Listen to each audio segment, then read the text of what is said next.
This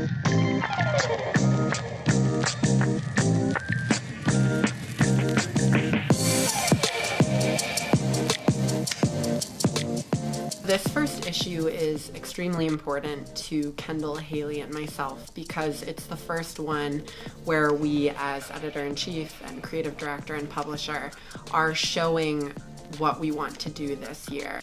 When we decide a theme, there's a whole bunch of different things that go into it. Basically, Kev, Kendall, and I will work together. We'll kind of talk about what we want out of this issue, what we feel like we should be using our platform to tell. I think it was Kev who he listened to, I think, a Fifth Harmony music video called Power. He was listening to the song and he said, what if we played on kind of this theme of power and like taking back what's yours? The very first Sunday of move-in weekend that Kendall, Kev, and we met, we kind of talked about what we wanted to get out of this issue, and we landed on, I think Kendall was the one who said empower. And we all just kind of stood there and were like, yeah, that's it. From pretty early on, once we decided the theme of this issue, Empower, we knew that we wanted to do something interesting with the covers. We talked with our printing company and they said that we could do 4 different issues if we wanted to. And so we ended up doing 4 different covers with the same issue inside. And so for the first time ever, we did a whole cover shoot where we picked models and had an entire photo shoot just for the cover specifically. I think empowerment at its core really goes after every single person, that every single person can be empowered. And by seeing themselves on at least one of the 4 covers or seeing themselves in some way or relating somehow to the magazine, I think that's like a really perfect way to kind of highlight our magazine. When we talked about what we wanted to accomplish with this issue, we really talked about how important representation was to each of us and how important it is to see yourself reflected in the content of movies and music and TV shows, and even just picking up a magazine, seeing part of yourself in it. And so this issue, we wanted to diversify the models that we used and the actual content that we used within the magazine.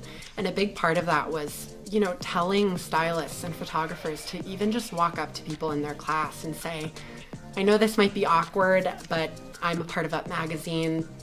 I think you would be perfect for this shoot that I'm doing, or I would love to interview you for this article, just so that we could get as many perspectives as possible and we were really representing everyone who is a part of the Miami community.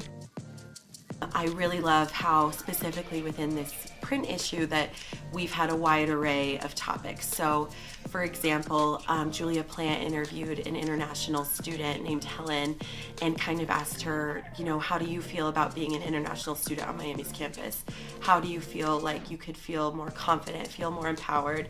How do you feel that way already? So anything from like a student on our campus right now to Nina Franco wrote a piece about political empowerment. So she got to interview female leaders on our campus about how they ran for election, and anything from interviewing our student body president right now to highlighting different congressional candidates this year. Something that was really important to Up this year, which has obviously always been important, but especially with our Empower theme, is making sure to include diversity and just include a wide range of perspectives in all of the content we produce. When you're planning across a bunch of different teams, 150 staff members, a bunch of photo shoots, a bunch of interviews, things like that, it can be sometimes challenging to make sure, okay, are we getting a diverse range of sources? Are we getting a fair and equal telling of stories? Are we representing who our readers are well?